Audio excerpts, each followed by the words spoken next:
Radioscope, the National Science Magazine program. Good evening. A very warm welcome to our listeners in this edition of the National Science Magazine. Like every time, Radioscope endeavors to bring you what is best in the world of science and what is to be the best in this world. I am Shiba Rakesh, your host for the evening. Today, Radioscope talks about the millets and more on your platter. This precisely being our cover story for the evening, as we celebrate the International Year of Millets and try to revive India's ancient grains for a healthy future. We got the man behind the National Millet Mission and the CEO, Indian Institute of Millets Research, Hyderabad, Dr. B. Dayakar, telling us about how millets can be a popular meal item on your plate. Moving ahead, Professor S.P.S. Khanuja, who is the founder and chairman of Flora Fauna Science Foundation, will tell you about how millets are not just food, but medicine and a lot of nutrition on your plate. Dr. N. Manika, eco-consultant and researcher, IUCN, Commission on Ecosystem Management, will tell us more about the plant species we should be using more, but don't. And that is not all. In today's edition, we will talk about vegetarian meat and a plethora of choices coming up in the world of food for our vegan listeners. Yes, you got me right. Hold on, it's not just the food which will keep you glued to your radio sets today. It is the rainwater which brings some more radio romance to your sets, albeit in a scientific manner. Plus, there will be a lot of artificial intelligence doing the works. This journey of Radioscope takes you far and wide throughout the country to tickle you, surprise you, entertain you, teach you, and make you laugh with Wifenium, the latest element in the periodic table.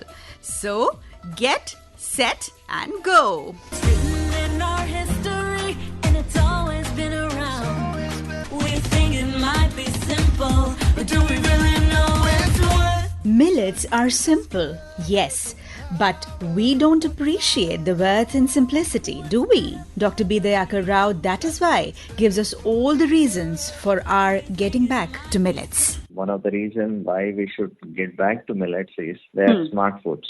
They are good for our health, good for the farmers. Now, when you talk about good for the farmer, that's definitely have a very low investment in production of this thing and forms a contingent crop when all the crops fail or when the climate situation is going worse, till the last standing crop in the field.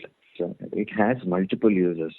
Not only the grain that is used for the food, but the fodder which can be used for the livestock feed. We can use it for producing the bioethanol. Grains are rich in starch, so they are used for even making starchy products. They are also used for the edible cutlery. In addition to that, there are multiple uses to the grain, but only people have to realize that these are not only grown because of ignorance of the farmers. The multiple uses can help farmers' income. Good for the environment. They are climate resilient. They are dryland crops. They can tolerate harsh environments, including pearl millet can take up to 50 degrees centigrade. They have low water footprints. Millets can take up to 300 to 400 mm water. Water footprints are low. Even the carbon footprints. Industry takes the commodity which has the low carbon footprints. So here you have a zero carbon footprints. So that is what makes it very interesting. Good for the business also. Startups have come up into the millet business, 400 to 500 startups. There are also very small startups also, but the potential for the business is very huge. And various business opportunities within the millets are available. Like somebody can go for, aggregation of the produce. Somebody can go about the fabrication of the machinery. Somebody can go for producing ready-to-eat, ready-to-consume products. Somebody can go for the beverage products. Somebody can go for the plant protein product made out of millets. Somebody can go for the composite products where millet can go in combination with mushroom or tapioca or spices. Like that, there are many composite products, including the dairy analog and the meat analogs. All these things is a possibility. So there are enormous opportunities. With nutrition and opportunities galore in the world of millets, as Professor Rao says, what surprise that right from Kalidas in the Abhigyan Shakuntalam to the Yajurveda, our texts are full of the millet wisdom. Professor S.P.S. Khanuja expatiates upon the nutritional and medicinal value of these smart foods. There are almost 1.5 dozen millets which are nutritionally very important. But then considering Indian kitchens and also the diversity that we have in India, I would say there are 7 millets which have their own advantages. And if we start combining them with what we eat through wheat, rice and maize, we may be living a very healthy life. We have little millet, it's also called samai, which has highest fat content of all the cereals. And this fat is digestion friendly. Second millet I would like to refer to is pearl millet. That's also called bajra. Bajra, yes. It's very high in calcium, protein, iron and magnesium. And it helps in reducing the bad cholesterol. Third millet is the finger millet or ragi. It is very high in protein and calcium content. And the best thing is that this is very good for diabetics. Also helps in anemia to raise your iron level. Fourth millet is foxtail millet. Highest in mineral, it's good for immunity. Then a very, very good millet called barnyard millet or jangora. Or it is also eaten in our fasting purposes called sama rice. That is very, very high in fiber and iron content. And it is very rich in antioxidants. The next millet that I would like to mention is kodo millet. It's called avaragu. Kodo millet is very high in fiber, protein, and also has many phytochemicals which make it medicinal millet. It is good for diabetics and also can be used for weight management or weight loss. And last millet which I would like to refer is sorghum or jawar. Very high in antioxidant content, and this is commonly eaten with hull. And that means that all the nutritional quality that is maintained and you can make chapati out of it. Such immense nutritional and medicinal qualities. Yet, millets are considered tasteless by the Indian youth at large. But no worries, Professor B. Dayakar Rao has some ways out. Youth is a very significant segment of our population, and we need to target the youth. What we are trying to propagate that value-added product, making them convenient forms. We were able to try to get into a segment where the youth are attracted. But for example, the pizza base. So the junk foods can be replaced with the millets in certain proportions, so that at least the micronutrients and the dietary fiber and many other things can be really just taken into the, so the goodness of the millets can be taken to the population. So basically what I am trying to tell you is ancient foods, millets in modern forms. While doing so, you should be very careful in not losing the nutrient that is there by going for excessive polishing. I think multigrain combination will be a good proposition. And second thing I want to tell you is that there is a significant population among the youth who are turning out to be health fat. I think we need to capture them and then promote millets. Most of the gym-going youth and all those things, they're looking for proteins. Can we really just bring in the isolated proteins like whey proteins, millet proteins in combination with the pea proteins, which gives a complete amino acid profile, and the quality protein can be served. The third thing is about how we promote them and give an awareness campaign among the youth by bringing some brand ambassadors. One big brand ambassador we have is the Prime Minister himself. People relate themselves. Earlier it has a Kadan or poor man status. Now that the changed status of this as a food for all, especially for the youth, should augur well. हमारे अन्नदाता के और हम सब के साझा प्रयासों से श्री अन्न भारत की और विश्व की समृद्धि में नई चमक जोड़ेगा। आज विश्व जब इंटरनेशनल मिलेट ईयर मना रहा है तो भारत इस अभियान की अगुवाई कर रहा है। Green fields, flowing grains, golden sun, gentle rain, awaken and arise, looking for sunrise, millet swaying all around, once lost, now found, nourishing body and soul. It's time to make us whole.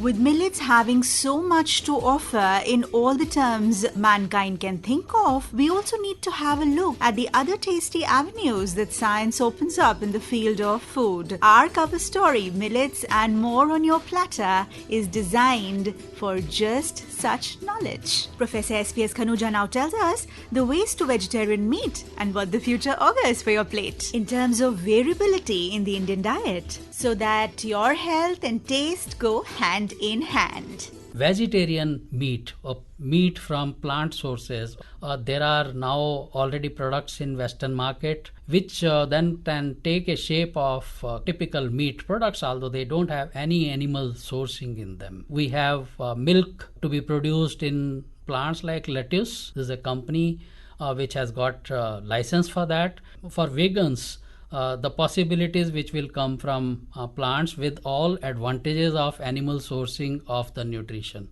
So these things are coming up. When we talk of what are plants which can give us the texture that meat has, we have jackfruit. And let me tell you, the rind of jackfruit is auctioned in kebab industry. You have mycelium from fungi. You have seen mushrooms, right? Absolutely. So before it reaches the fruiting body that you see as an umbrella type of structure, you have the mycelium below there, which can be powdered and made into a texture. So these are called texturized proteins. So therefore that is becoming popular.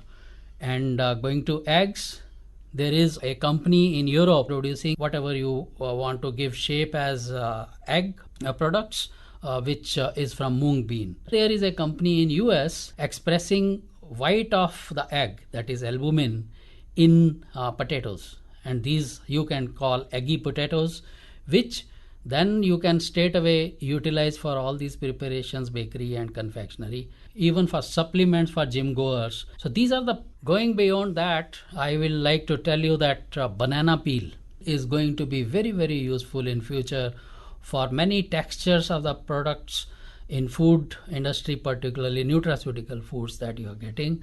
So these are the future things that are coming up, and some of the things already have been translated. Combining these with the millets and pseudo cereals, you have all nutrients, all antioxidants, vitamins, minerals, taste, as well as flavors are possible. Now the planet as we know is flooding with sorrow. Choose millet today. Food, environment and sustainability go hand in hand. We invited Dr. N. Manika. A number of crops with immense nutritional values were once widely used by mankind, as you know. However, due to selective domestication, most of them became marginally cultivated. So more than 25,000 species are edible, but about 7,000 have been domesticated. Currently, only 30 to 35 species of plants are properly cultivated for food, and 6 crops account for more than 75% of the share. So these species, which are termed as neglected or underutilized species, commonly called as NUS, they are seldom consumed by consumers. You remember your childhood, you used to consume jamun a lot, or falsa a lot, or shaitut. They can be widely available, which could be foraged by anyone. They could be semi-domesticated. We have to take a look into our cultural food, regional recipes to see what we used to have, which was, gathered from the wild or cultivated for personal use. Now coming to the benefits, they play a critical role in improving food security, reducing poverty, and boosting the resilience and sustainability of agricultural systems. These species can help us expand the food diversity, which in turn can help us combating nutritional challenges such as micronutrient deficiency. They can also have immense agricultural and environmental benefits. The common crops require so much of inputs in terms of water, fertilizers, whereas NUS are well acclimatized to low input cultivation methods. They support the livelihood, which acts as added value. If we will create demand for these kind of species, the producers or the foragers will plan to supply them accordingly, and which will save the species as well as improve human health. Whatever we may need, we find beneath our feet, on the trees and in the breeze, the rivers, oceans and the seas, and the world's full of gifts. We just take what we wish for. Everything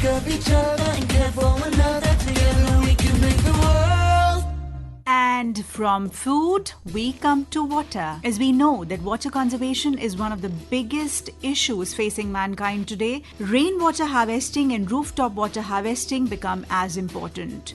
We got Professor Pradeep Kumar, Director, Central Building Research Institute, Roorkee, to tell us more. When we look at fresh and clean water, drinking water worldwide, this is a worldwide problem because of the over-exploitation of our clean water resources. In India, we have around 18% of world's population and 15% of world's livestock. We have only 4% of world's clean water resources. We receive a lot more clean water than we consume through rains.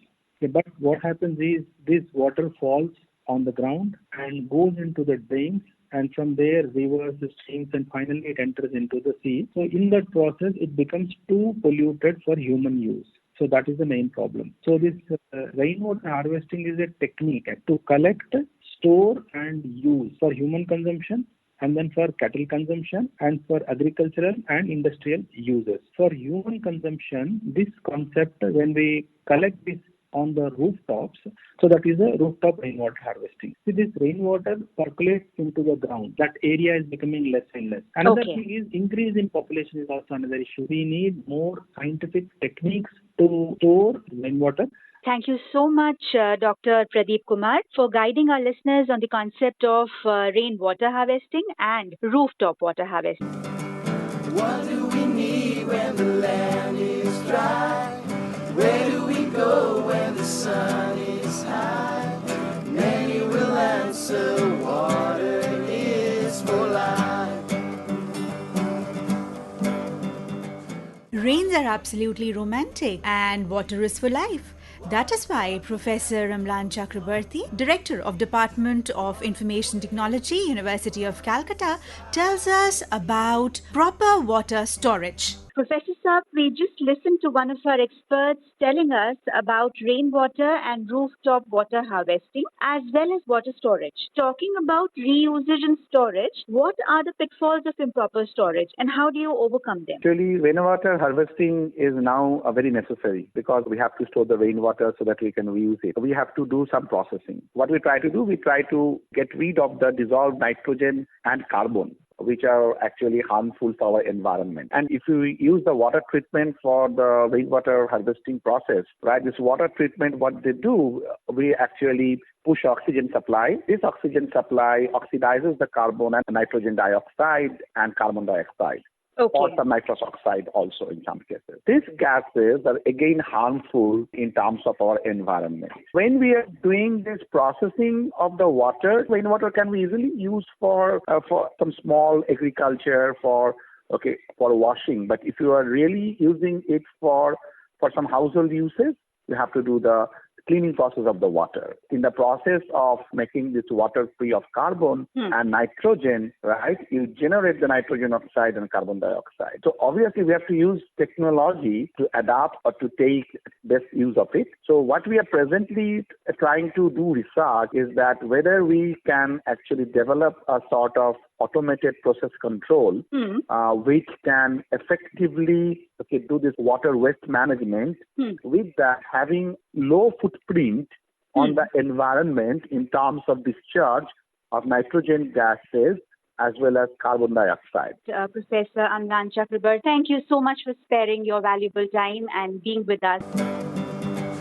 Water for you, water for me, water for the animals, water for the trees, water for everyone in society. We are working together to keep our water clean, treating water as a treasure in our urban community. The careful use of this resource is now on you and me, conserving water for a happier Fiji.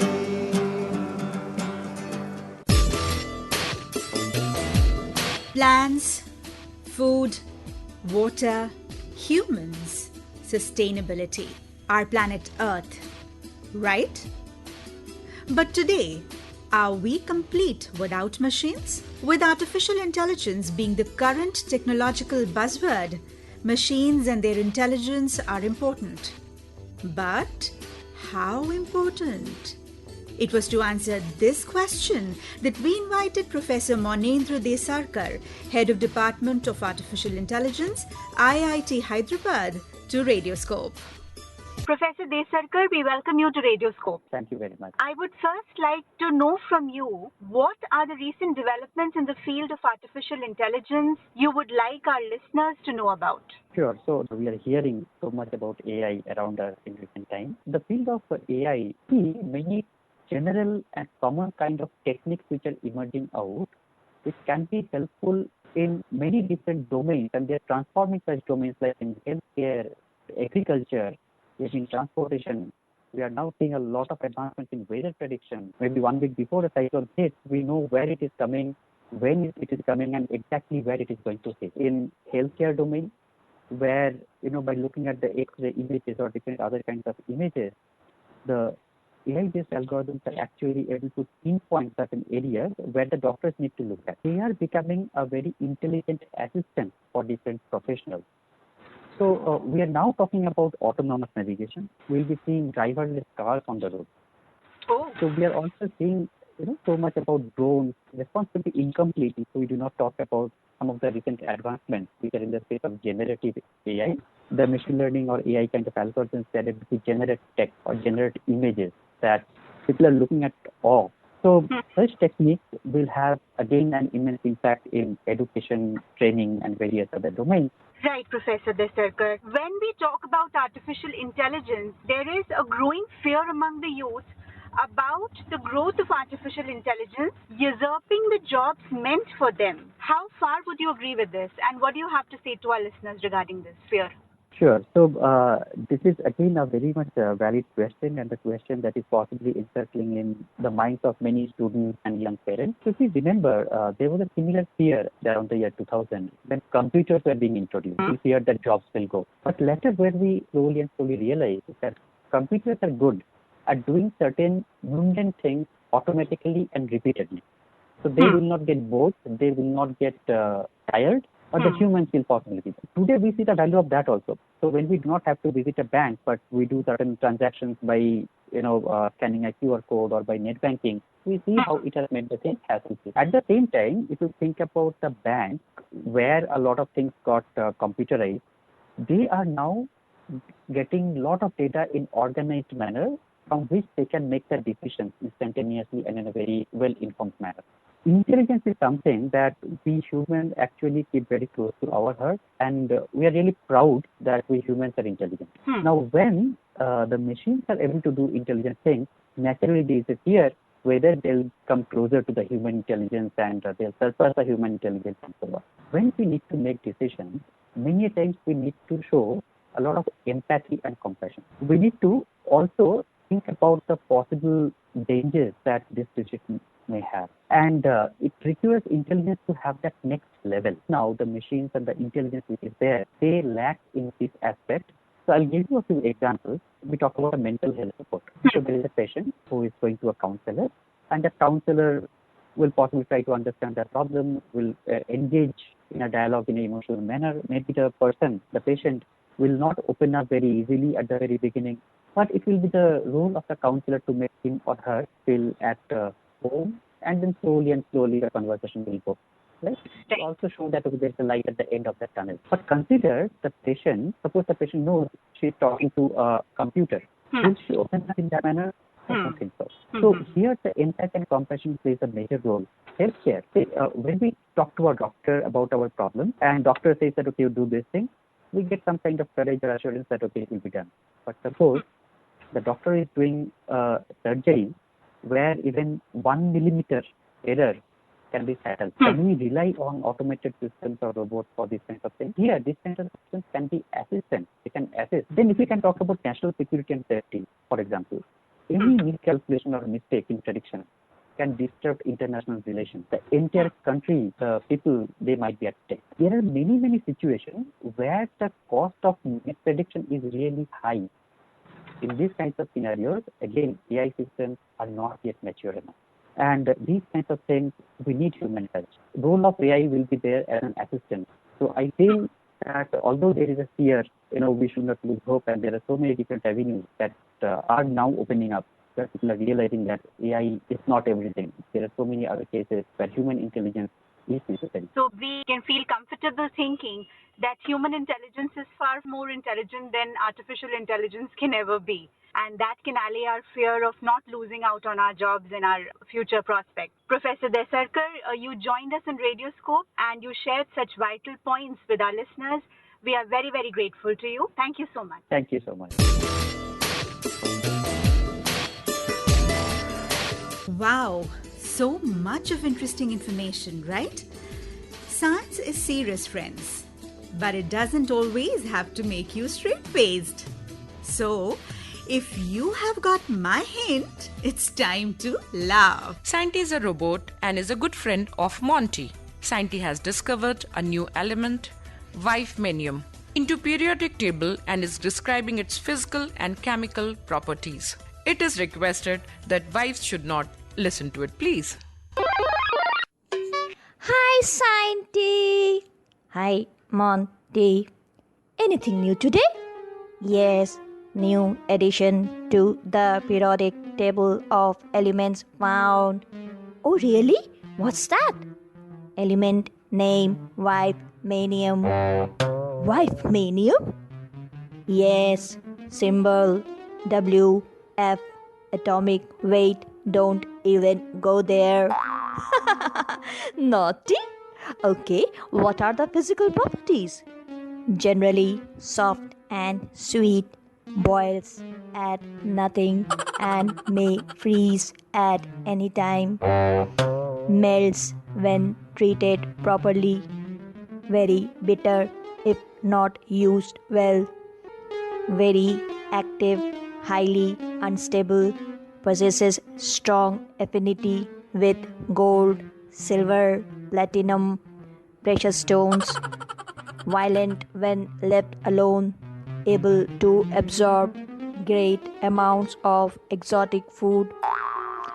Me too love gold and platinum. What are the usage? Highly ornamental and extremely good catalyst for dispersion of wealth. Probably the most powerful income-reducing agent known. Okay, any caution? Highly explosive in inexperienced hands. Oh yeah, that's for sure. Okay, thank you, Scienty. Thank you, Monty. So, listeners, this was today's edition of Radioscope. We hope you liked it. Script, presentation and production, Dr. Shiba Rakesh. This program was produced at the Lucknow station and was broadcast from the Delhi station of Akashvani. Bye-bye till we meet next.